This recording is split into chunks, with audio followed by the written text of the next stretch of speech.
Boys and ghouls, what it do, what it is, what it be like. We are back with another video. Improved on our absolutely atrocious Thursday with a 2-1 Friday. Quick recap, Dartmouth -1.5. They won by 20. Fairfield and St. Peter's under total of 131. I think it got to like 115 maybe, so it didn't even sniff the total. So that was two easy money calls on a Friday. And then you have Iona -5.5. That's just such a disappointment. They were winning by double digits in the second half the entire game, and they ended up losing the game.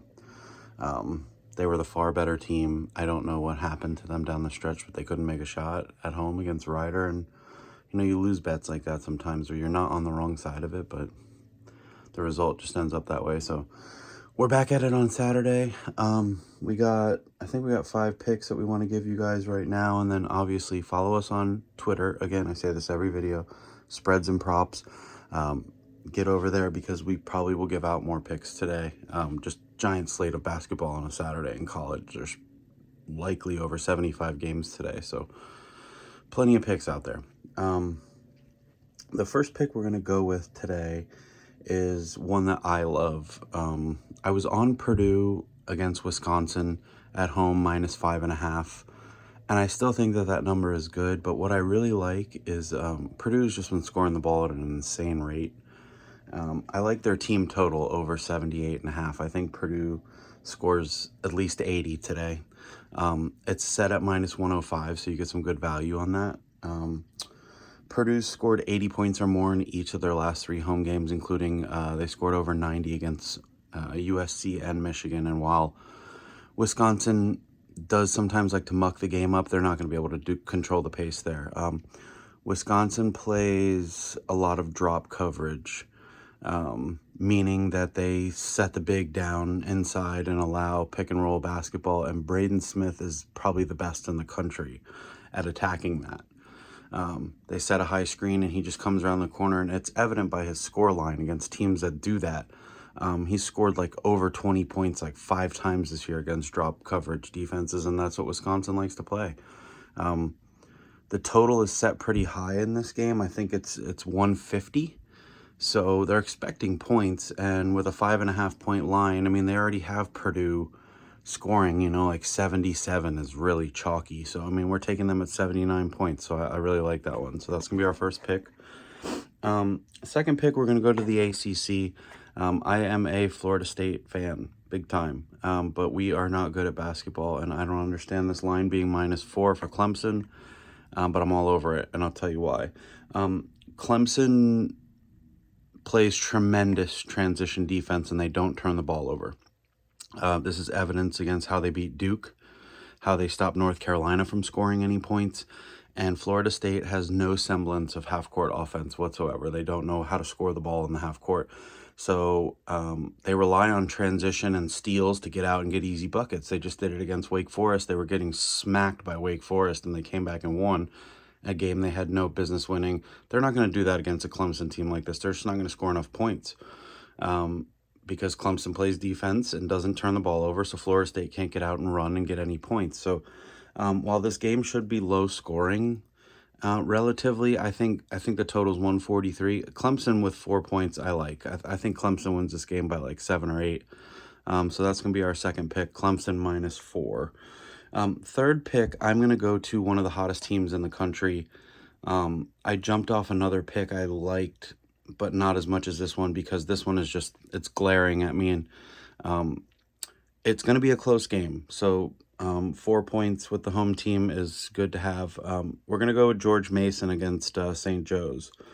George Mason's covered 5 of their last 6 games. They've won 10 in a row. They're going for 11 in a row. They're 11-1 in conference. St. Joe's has come on hot lately. They're 3rd in the conference. But just 3rd in the conference, and like they're 5 games behind George Mason. So it's not like they're right there. And St. Joe's has failed to cover in 8 of their last 12 games. So while George Mason is covered in 5 of 6, St. Joe's has failed to cover in 8 of 12. They're still winning basketball games. They're just not covering the number that they have. And George Mason did just play a close game. They won by 2 in overtime against St. Louis, and St. Louis is okay, but they're not, you know, St. Joe's, so that does worry me a little bit, but I expect George Mason to get it done at home. -4, it's a short number, and I think they'll get it done at home. This winning streak has been impressive. They've been one of the better teams in the country, honestly, in the last 2 months. They'd be a scary team to play in the tournament. Fourth pick, Josh really loves this pick, and I love them too, and I keep seeing them every week and just kind of overlooking them, but they score so many dang points, it's crazy. We're going to go to Akron and Central Michigan over 154 points. Akron can flat out score against anyone. They just scored 105 points in their last game. So they could do the heavy lifting in this game if they needed to. Central Michigan has a good defense. They don't give up a tremendous amount of points, but I don't think it matters. Akron controls the pace against everyone. They're 20-5. They dominate when they play. So I expect them to win the game too. So that's another one you can look at. But the game might be close on this cover here. I could see it getting to like 158, 160, so it being like a sweaty bet here at the 154.5, but I like it. I like Akron to just do the heavy lifting. If they can get us to 85 points, this number probably goes over. All right, and then our fifth pick, we are going to go to the SEC, and we are going to take the Arkansas Razorbacks on the road +8.5 against Texas A&M. This is no way an indictment of Texas A&M. Texas A&M has been a really good team. They have the most quad 1 and they have the best quad 1 and quad 2 resume in the country, meaning the teams that are valued the highest in the seeding of the NCAA tournament as it sits right now, they have the best record against. They're 13-5. So they get stuff done. They're a great team, but Calipari has Arkansas playing differently. Arkansas is going to lose the rebounding battle to Texas A&M, which is what worries me about offensive rebounds and putbacks.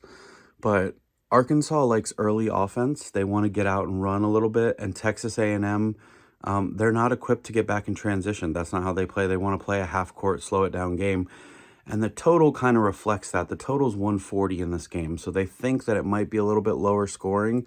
So I'd rather have the team with points, honestly, +8.5. They got to win by 9 on the road against a very competitive team. I could see Texas A&M winning by 5 or 6, no problem.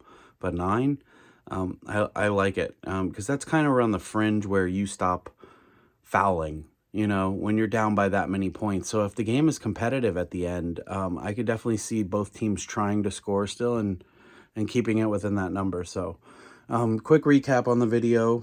We're going to go with Purdue team total over 78.5. We're going to go with Clemson -4 at home or on the road at Florida State. We're going to go with George Mason -4 at home against St. Joe's. We are going to go with Akron and Central Michigan over 154.5 total points in the game. And we're going to take the Arkansas Razorbacks +8.5 at Texas A&M. Follow us again on Twitter, Spreads and Props. We are back at it again, and let's go green on this Saturday. Let's make some money.